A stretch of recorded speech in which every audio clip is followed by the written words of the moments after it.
అంటే ఇప్పుడు ఇది వార్డ్ నెంబర్ 3లో ఈరోజు ఇక్కడ రాంబాబు అభ్యర్థిగా నిల్చున్నాడు. సో రాంబాబు మీ అందరికీ తెలుసు. రాంబాబు ఎప్పుడు కూడా టికెట్ అడిగినప్పుడు అన్న ఎట్లా నిల్చుండో రాంబాబు అని అంటే, నాకు ప్రజలే నా బలము, ప్రజలు నన్ను గెలిపిస్తారు మేడం అని అన్నాడు. సో అదేవిధంగా ఇక్కడ స్పందన కూడా ప్రజలు రాంబాబు అందున్నారనే తెలుస్తుంది ఇక్కడ. సో రాంబాబు ఆల్రెడీ ఒకసారి ఓడిపోయింది ఇక్కడ నిలబడి. సో అదేవిధంగా ఇక్కడ రాంబాబు అనే వ్యక్తి ఒక కొడుకులాగా వీళ్ళందరూ కూడా ఆదరిస్తున్నారు. సో తప్పకుండా రాంబాబు గెలుపు చేసి చూపిస్తాడు. సో ఇక్కడ ఇప్పుడు మనం బిజినెస్ సెక్షన్లో ఉన్నాం. ఇక్కడ ఏంటంటే హౌసింగ్ ప్రాబ్లం ప్లస్ ఇప్పుడు రోడ్డు కాలువలు కూడా వైడనింగ్ రోడ్డు ప్లస్ కాలువలు కూడా. సో ఇది అనేది ప్రాబ్లం ఉంది. ఇది తప్పకుండా చేపిస్తామని చెప్తున్నారు. ప్రధానంగా చూసుకుంటే మేడం, ఇక్కడ ఏదైతే పొంగులేటి శ్రీనివాసరెడ్డి గారు ఇన్ఛార్జ్ ఉన్నారో ఈ పట్టణాన్ని కూడా దత్తత తీసుకుంటారన్నారు. ఇక్కడ ప్రజలకు ఒక గొప్ప వరంలో ఫీల్ అవుతున్నారు. సో మీ పార్టీ తరఫున ఆయన అంత పెద్ద ఆఫర్ ఇక్కడ ఇచ్చారు, ప్రజలందరికీ మంచి భరోసాను ఇచ్చారు. సో నిజంగానే మరి ప్రజలు నమ్మే పరిస్థితి ఉందా? తప్పకుండా. ఎందుకంటే పొంగులేటి గారి దగ్గర నుంచి వచ్చింది అని అంటే అది మాట ఖాయం.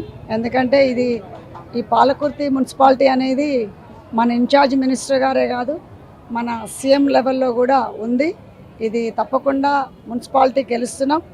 నాట్ ఓన్లీ ఇక్కడ 3వ వార్డులో రాంబాబే కాకుండా మున్సిపాలిటీ గెలుస్తున్నాం. గెలుపు మనదే, మున్సిపాలిటీ చైర్మన్ మనదే, తప్పకుండా జెండా కూడా మనదే ఎగురుతుంది.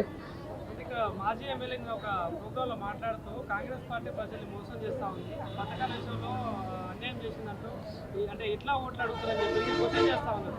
ఏం చెప్తారు? అంటే వాళ్ళకిలాగా 10 ఏళ్ళు పరిపాలన చేసిన తర్వాత మేము మోసం చేయలేదు కదా. మా పార్టీ వచ్చి 2 ఏళ్ళు అయింది అధికారంలో. ఆల్రెడీ 6 గ్యారంటీ కార్డులో చాలా ఇంప్లిమెంటేషన్ చేశారు. ఇంకా 2 ఉన్నాయి. ఒకటి మహిళలకి, ఇంకొకటి పింఛను. ఈ 2 తప్పితే అన్ని ఇంప్లిమెంటేషన్ చేసినాం. సో వాళ్ళకి మాకు నక్కకి నాలుగు అనుకున్నంత తేడా ఉంది. సో అసలు వాళ్ళు మాట్లాడటానికే లేదు, అన్నీ మూసుకొని ఉండాలి. తొర్రూరుకి తప్పకుండా అండి. ఇప్పుడు మీరు చూస్తూనే ఉన్నారు, ఇప్పుడు వాటర్ కానీ రోడ్లు కానీ డ్రింకింగ్ వాటర్ కూడా ప్రాబ్లం ఉంది. ఎందుకంటే ఆనాడు మన పైపింగ్ వేసినప్పుడు పాపులేషన్ తక్కువ ఉంది. ఇప్పుడు పాపులేషన్ ఎక్కువ ఉండటం వల్ల ఆ పైపింగ్ సఫిషియెంట్ లేదు. సో అది నల్లాల పైపింగ్ కూడా మార్చాలి, అది కూడా చేపించాలి కొన్ని ఏరియాస్లో. మరి అదేవిధంగా కాలువలు కానీ రోడ్లు కానీ, మరి ముఖ్యంగా హౌసింగ్ అనేది బిగ్గెస్ట్ ప్రాబ్లం ఇక్కడ తొర్రూరులో. ఎందుకంటే అందరూ మైగ్రేట్ అవ్వటం వల్ల తొర్రూరుకి ఇక్కడ జనాలు అయితే ఉన్నారు కానీ స్థలాలు లేవు. సో తప్పకుండా చాలామందికి కూడా ఇందిరమ్మ ఇళ్ళు ఇస్తా అన్నా కానీ కట్టుకోలేని పరిస్థితి. ఈధర్ ఫైనాన్షియల్గా కానీ వాళ్ళకి మన భూమి లేదు. సో తప్పకుండా వాళ్ళకి చాలామందికి కూడా డబుల్ బెడ్రూమ్ అనేది కావాలని అంటున్నారు. సో తప్పకుండా ఇది సీఎం గారి దృష్టిలో ఉంది. ప్లస్ మన పొంగులేటి గారు దత్తత తీసుకున్నారు కాబట్టి వాళ్ళే ఒక మన స్థలం అనేది చూపిస్తారు. అక్కడ స్థలాల్లో కూడా ఇప్పుడున్న డబుల్ బెడ్రూమ్ సరిపోవు ఇప్పుడున్న పాపులేషన్కి.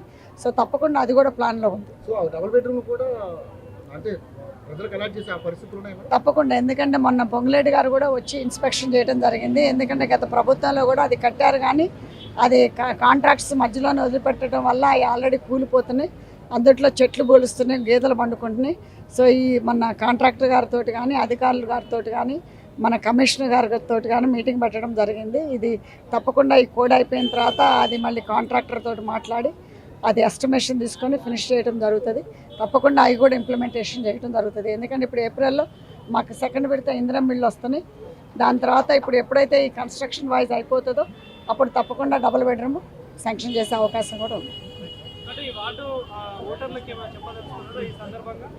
అంటే ఈ ఓటర్లకి నేను చెప్పేది ఏంటంటే, ముఖ్యంగా ఈ వార్డ్ నెంబర్ 3లో ఇప్పుడు మేము వెళ్ళింది అయితే బిజినెస్ సెక్టర్. సో ఇక్కడ అన్నీ కూడా బిజినెసెస్ ఉన్నాయి. ఇప్పుడు ఈనాడు మేము బిజినెసెస్ ఇక్కడ ఉన్నారు అని అంటే మా ఎమ్మెల్యే గారు గెలిచిన తర్వాత అందరూ కూడా దండాగిరి లేదు, మామూలు వసూలు చేసేవాళ్ళు లేరు, ప్లస్ కబ్జాదారులు లేరు, మరి గోండాలు లేరు. సో ఇదంతా కూడా చెక్కు పెట్టడం జరిగింది. సో దీనివల్ల ఏంటంటే అందరికీ కూడా ప్రశాంతంగా పండుకోవచ్చు. ఏది కొనుక్కున్నా కానీ ఏదున్నా కానీ మన పరిధిలో ఉంటుంది అనేది అయితే జనాలకి క్లారిటీ వచ్చింది. ఎందుకంటే వాళ్ళకి వచ్చి ఏదో ఇబ్బందులు పెట్టి లాక్కోవటానికి ఎవరు ఇక్కడ లేరు. చైనా కానీ మా ఎమ్మెల్యే గారు అలాంటి వాటికి కానీ ఏది పోర్చకిచ్చారు. ప్లస్ ఏదైనా ఉంది అని అంటే తను తప్పకుండా చెక్కు పెడుతుంది వాటి అలాంటివి ఏమైనా ఉంటే. సో వీటన్నిటికంతా క్లారిటీ వచ్చింది జనాలకి. సో ఈరోజు క్షేమంగా మనశ్శాంతిగా ఒక ధైర్యంగా భరోసాగా ఉన్నారు ప్రజలందరూ కూడా అంటే మా కాంగ్రెస్ పార్టీయే కాకుండా మా ఎమ్మెల్యే గారు అలాంటి వాటన్నిటికీ చెక్కు పెట్టడం వల్ల ఈరోజు అందరూ కూడా మనశ్శాంతిగా పీస్ఫుల్గా ఉన్నారు. కాంగ్రెస్ పార్టీకి ఓటు వేయాలంటే ఎందుకు వేయాలంటే? వీటన్నిటికి ఇప్పుడు నేను చెప్పిన వాటన్నిటికి కూడా ముఖ్యంగా ఇందిరమ్మ ఇళ్ళు, అదేవిధంగా డబుల్ బెడ్రూమ్స్ వస్తాయి. ఎందుకంటే గత ప్రభుత్వంలో 10 ఏళ్లలో కూడా ఏనాడు కూడా ఒక డబుల్ బెడ్రూమ్ ఇచ్చిన పాపాన లేదు. మరి ఇప్పుడు ఈనాడు మా ప్రభుత్వం వచ్చిన 2 ఏళ్లలోనే 3500 ఇళ్ళు ఇవ్వడం జరిగింది మన నియోజకవర్గానికి. సో దానివల్ల తప్పకుండా మరి అదే విధంగా ప్రశాంతతనం అనేది ఎమ్మెల్యే గారు ఇక్కడ కలిగించడం జరిగింది. బిజినెస్లకే కాదు, మామూలు సామాన్య ప్రజలకు కూడా ఈరోజు మీరు ఎక్కడ పోయి అడిగినా కానీ గత ప్రభుత్వానికి ఈ ప్రభుత్వానికంటే మనశ్శాంతి ప్రశాంతత కోరుకున్నారు. సో అదే ప్రశాంతత మనశ్శాంతి కబ్జాగారులు లేకుండా చెక్ పెట్టడం జరిగింది.